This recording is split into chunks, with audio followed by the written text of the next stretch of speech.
So this I one has can't an say these insidious name. I'm Catholic. Okay, Excuse me, it's Padre Figaro Spitero Santos. I'm exited Catholic, so I can say it for you. HR 6666 pasta. Yes. Tell me about what HR 6666 does. I love that. Well, it's a controversial bill. We've had some friends going crazy about it. It had some controversial co-sponsors on it too, including my friend Tulsi Gabbard.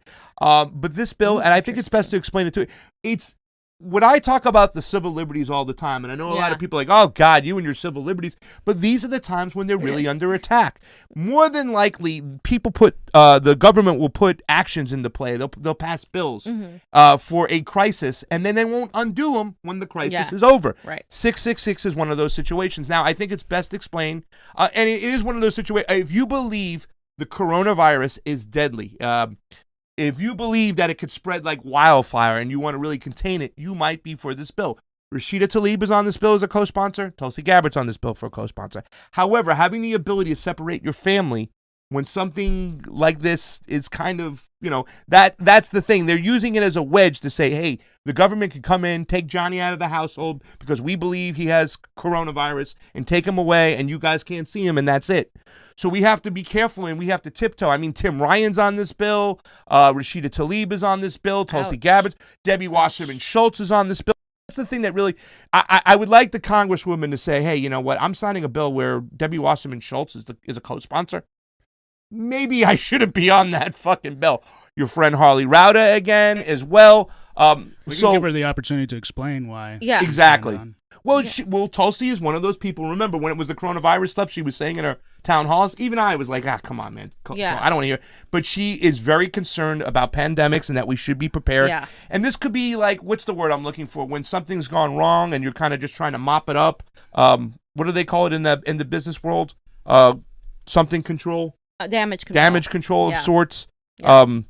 Where they're saying we have to really nip this in the butt. We've let it gone too far. We didn't have the testing. We didn't have all the machines. We didn't have everything to stop this in its track. And I'm not going to blame just Donald Trump. This is talking about our administration from years to come. They're so easy and so helpful to help out businesses, but yet they're not going to be prepared for the little people down below when a pandemic comes, fam, that we can't get tested. And the testing we have right now sucks as is from everything we're saying. It doesn't, Do you want to go over a little bit of Batar's video? And he says he'd get in a minute into it because I think he has a lot of jibber jab. And I got you. I don't know what to think about this here. You guys have to give me your opinion.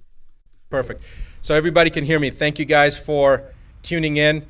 You guys got to let everybody know this message that I'm about to give you because this is something that I just found out. It's beyond belief. This is regarding a House resolution that was initiated on May 1st of this year, like 4, 5, 6 days. Well, I don't even know what day it is right now, but it was May 1st introduced into the U.S. Congress. It's a House Resolution 6666. That is not an exaggeration. I have no idea how this works, but this is what the actual House Resolution number is, 6666. And I'm going to read you what that House Resolution is. Please make sure that you pass this on to every single person that you know. I don't care whether you're in the United States or not, you got to get this information out. House Rule 66 or House Resolution 6666 is for COVID-19 testing, reaching, and contacting everyone Act. The acronym is TRACE Act. Again, TRACE Act stands for testing, reaching, and contacting everyone. It was introduced by Bobby Rush, who is a Democrat from the state of Illinois. And they have introduced this bill into the House, and they're going to roll this out from a testing standpoint in Ventura County, California, which happens to be where I'm at right now. And I couldn't believe that I heard this, but basically this act is to allow individuals to come into your house, and if you've got a cough or somebody in your family has a cough or you have a fever or anything that they determine that shows that you have COVID-19, regardless of if you've been tested or not. They will also test people, but remember that testing already has been shown to be there to be a high rate of false positives. False positives meaning you don't have COVID-19, but the test shows it's false positive. It's showing up as positive, so they call it a false positive. We already know from the studies previously done as far back as 1984, but as recently as 2018 that individuals that did not have COVID-19 or coronavirus, even in the cat model, cats that had never been exposed to coronavirus tested positive if they had had a flu shot, if they had the trivalent or the covalent flu shot. And we don't know about the H1N1 shot. We don't know about the herpes zoster shot, the shingle shot. There's many other vaccines that people have gotten. We have no idea if people are going to be testing positive, have false positives based upon those tests. So the point is that the chance of them testing someone and them being high, them being positive, is pretty doggone high, even if the person doesn't have COVID-19.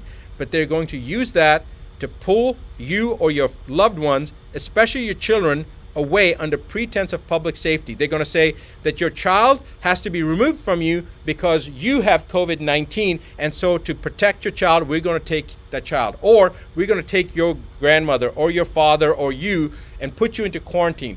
This is a load of rubbish, because if you're in your home isolated, who are you going to expose? All right? And if they're going to try to take you away from your family, the chances of you having infected your family, even if you did really have COVID-19, is about 99.9%. So this is a bunch of BS. They're using this as an attempt to further divide us as individuals. They divided us from our friends, from our social circles. Now they're dividing us from our own family units. This is the most ominous sign so far that we've seen. I want you to all wake up. I want you to pass this information on. I want you to tell every single person that you know what's happening. If you're not in the United States, I don't care. It's coming to your country as well. And if you're in the United States, you need to contact your representatives. Right now, if you go to askdrbuttar.com/ask, right underneath my image, you'll see that link. Go to that website, follow the information that it's asking, enter that information in, and then you're going to be taken to a page. The first Wow. So I have a question. Go ahead. Not for me or for how is this in general? Like, how are they? I don't understand what's the end game here. If they can just go in your house and take like is this person suggesting take your children from you because of COVID? Well, we just got to read the bill. That's the thing. So I mean, Roguski sent us this. He sent this to me individually as well, and I read I saw the video, and then I went to the actual text. If you look at it, it's kind of vague. It's kind of very ambiguous. It says to authorize a Secretary of Health and Human Services to award grants to eligible entities to conduct diagnostic testing for COVID-19 and related activities such as contact tracing through mobile health units, and as necessary at individuals' residences and for other purposes. So it's vague enough to allow anything to happen. Yeah. It's so vague, but the whole process, Johnny, what they're saying is like, all right, listen, as a government inside like the deep state or whatever, we know that Fiorella is really becoming an agitator, whatnot. We got to break them up, whatever, like that. So we're gonna just show up their house with a trailer in a hazmat outfit, come in. Oh, Fiorella, you have signs. Take her away. Boom. We can't. We got to separate the under the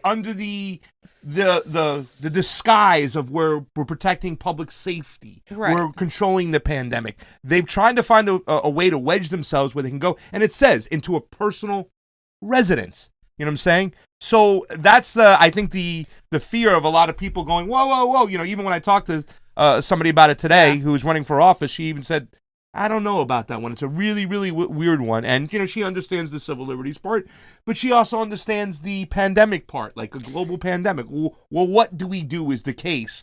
But once again, kind of operate under this hiding.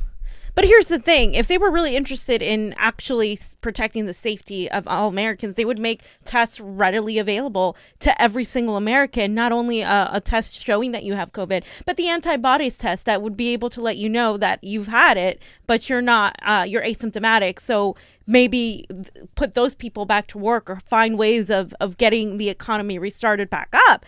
But they're obviously not concerned with that because they need to make money off of vaccines. And of course, we're going to continue talking about the many things that are out there right now. But that it just seems disingenuous to me that this is about public safety. Many times, as Pasta has mentioned before, during a crisis, the left and the right unite, or the center, I should say, the Democrats and Republicans unite in order to pass fascist type of legislation that impedes upon people's civil liberties, like the Patriot Act, for one. And there's, of course, like the vast amounts of cyber spying and all of these things that have been happening under the guise of public safety. And it is just so, it's the same thing that you recognize it, because they make the legislation so vague that maybe technically they might not necessarily go in and take your kid from you, but they could, because it's that vague, and they could go ahead and do it. And this, of course, rightly sparks fear into Americans, justifyingly so, because I mean, like, it's, your civil liberties are completely gone now between the Patriot Act and between this. And I don't know how many conspiracy theorists are out there looking at the number and saying, God, this is another sign of the end of times, and it's 2020 and everything has been a disaster, so why not bring it on? But like, it's just, it doesn't ring honest in saying that this is to protect Americans. And it's interesting to me how the liberals are so quick to point out that the right are fascist this and fascist that. This is fascism, and it got a lot of Democratic support. This is fascism to me. I don't think the pandemic I don't think the situation is like zombie apocalypse level to literally go into someone's home and test them in that way. The only mission of this whole thing is to really infringe on people's rights and to possibly mark individuals, because we've seen the war against progressives that this whole election cycle has shown. I think they're going further and further and further to quell any sort of resistance to Cold War imperialism, as well as, of course, the class war that we're seeing right now. I think this is much bigger than what it seems at first. It's like I said, fam. It's usually when these things they introduce these bills and they implement these laws during serious crises. You know, they implemented the Patriot Act right after what? 9/11. And it was all about, we have to find and root out terrorism. So we need the ability to skip the warrant process, right? Which even when they didn't skip the warrant process, you know, our government has showed they're going to be shady as hell. All of the whatchamacallit, the FISA court, please forget about it. But they'll implement this stuff in a time of crisis, but they'll never pull it away. And what did Snowden show us with the Patriot Act? That they were spying on us 3 to 4 times as much as they were spying on Russia and China. So they weren't using that, you know, to do what they were supposed to do. And more than likely, when it comes to a situation like this, they'll just use it as a divide mechanism so they can maintain their control. Any type of rubbing or people out there making noise that can catch on fire, you know, we've experienced this so much of being a young, progressive kind of channel coming up, speaking the words that the mainstream media doesn't want us to speak. Well, that's a form of suppression. They'll start blacklisting us. They change the algorithm because of shows like us to make sure that we wouldn't grow at a faster pace to slow us down at the very least. Well, you can only think with a law like 66666, they're going to use it to their advantage to separate people even within their own household now if they want to. They shouldn't have a bill like that is that vague. And I understand the people who really want to take it serious, like the Rashida Tlaibs and the Tulsi Gabbards, but you got to look at what you're signing on for. It's a slippery slope. It's too slippery of a slope. I completely disagree with that. Let's take a look. I mean, like, I have like questions. It'd be like, okay, well, first of all, the number is 66666 is weird. Illuminati sort of shit. You know the symbolism, John. Where's Alex Jones? The acronym is really weird. Trace. There is one version of the bill. I was going to say trace. The word trace is really weird. Okay. So then, mobile health units. What defines a mobile health unit? Right. Answer that question. I'm picturing a military tank. Right. I'm picturing most innocently like a blood donation kind of truck, but most like ominously it would be like a military tank. Yeah. These are questions I would want to ask someone who co-sponsored this, right? Yeah. And as necessary, what is the stipulations for as necessary testing individuals and providing individuals with services relating to testing and quarantine at their residences? Let's see. A grant recipient under the section may use the grant funds in support of the activities described. So basically, they're trying to give money to the Secretary of the Health Department to give to other departments in the government that are newly formed, or maybe even private companies, or maybe consulting companies, whatever. So, in selecting grant recipients, priority to applicants proposing to conduct activities funded under this section in hotspots hotspots in medically underserved communities. What defines a hotspot? I guess where the map more shows infected, more Yeah. infected. Yeah. Applicants that agree in hiring individuals to carry activities to hire residents of the area or community where the activities will primarily occur. But those hotspots tend to be, guess where? In working class minority communities. We've seen the differences in, for instance, in the number of cases regarding COVID with the Black community in places like Michigan. And we have seen that the COVID affects working class communities at a much larger rate. Why? Because they don't have the same protections as the other upper classes. So to me, this is actually directly going to affect poor working class people of color. The majority, poor working class people in general, but I mean, by default, a lot of those people are going to be minorities. Yeah. Hey, listen, they might get into a lot of so you can get places into in the the immigration South and issue shit. too. Yeah, I mean, that's the thing That's too. It's the like, other thing. oh, we're testing people. Oh, he's an illegal immigrant. Let's get him rid of there. You know what I'm saying? And anybody like too, for like you're talking about like, you know, no offense to the shit kickers in the South, they'll go in there to get their guns. They're Yeah. gonna try to disarm them. Well, You know what now I'm saying? Like, and that's the thing. Like, you know, most of the time, and we're gonna talk about that today. Stupid people shouldn't own guns, but right now with everything going on, a lot of people are saying, I hope these stupid people with their guns are going to go out and start clearing the pattern to fight the government that's really trying to take us over, that we can follow in behind them. So there's like this slippery slope of sorts. But going also on. like you mentioned that, but it's like I've been seeing a lot on the left, people who are socialists be like, oh, I'm socialist, but I'm pro-gun because I don't trust the government. And here, that's the thing. Can I fault them for saying that when they're passing legislation like this? Yeah. No, because the whole point of the Second Amendment was the right to bear arms. Mainly it was supposed to be against the government. You could say it was taken advantage of by a lot of the white supremacy against the slaves, and then to prevent a possible uprising of slaves, which also is part of our history. But like, you always have to go back to that, oh, this is why people, a lot of libertarians and a lot of people who may be leftists on a lot of other issues when it comes to gun rights, they are pro-gun rights. And of course, you have the military industrial complex and the police so heavily armed.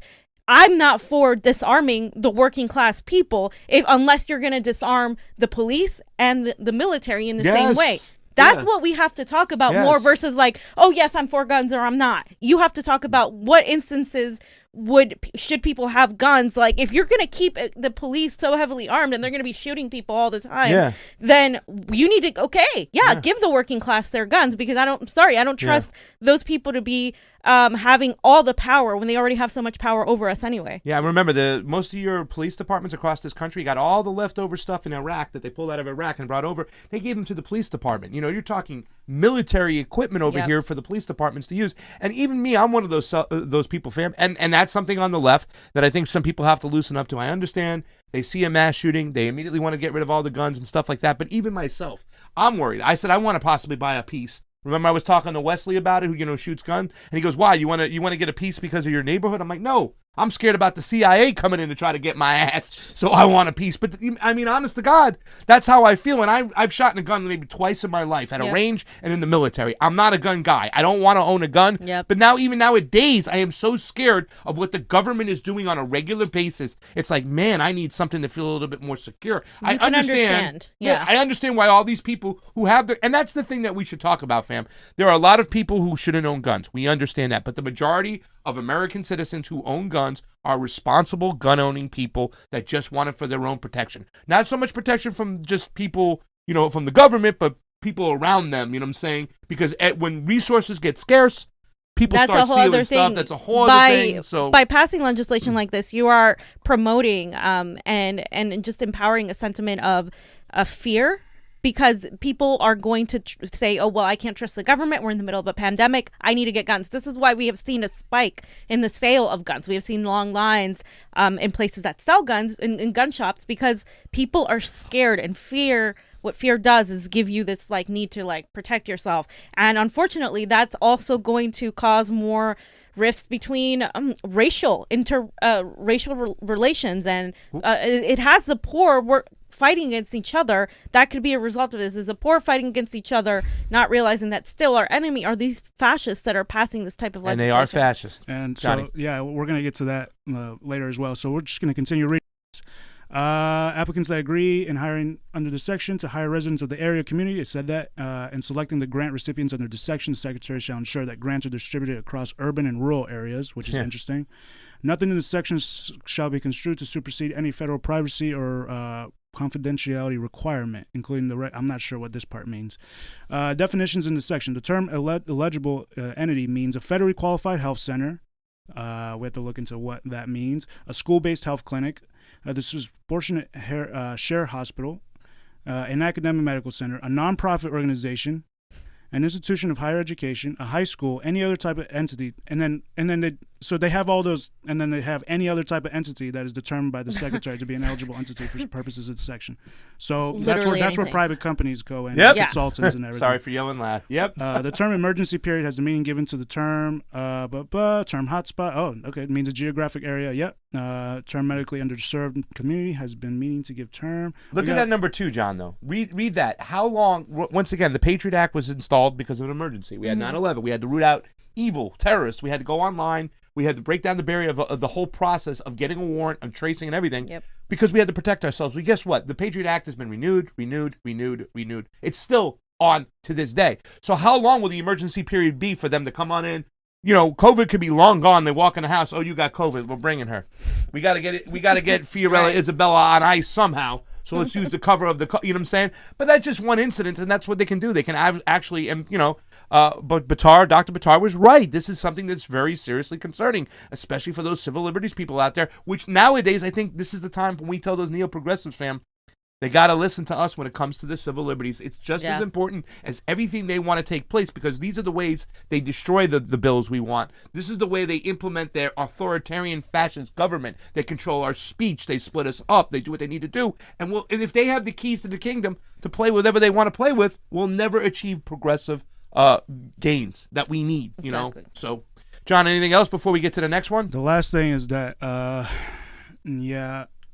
they define their terms, and then authorization of appropriations. To carry out the section, they are authorized to be appropriated $100 billion for fiscal year 2020. Of your money, baby. And such sums as may be necessary for each of fiscal year 2021 and any subsequent fiscal year during which the emergency period continues. They can basically because it's so vague, they can write in whatever they need to just say, okay, this is going to last longer. We're going to add this much money, because it's up for determination by these people. So Johnny, anything else before we get to another violation of our civil liberties? $100 billion. Look how many zeros that is. Okay.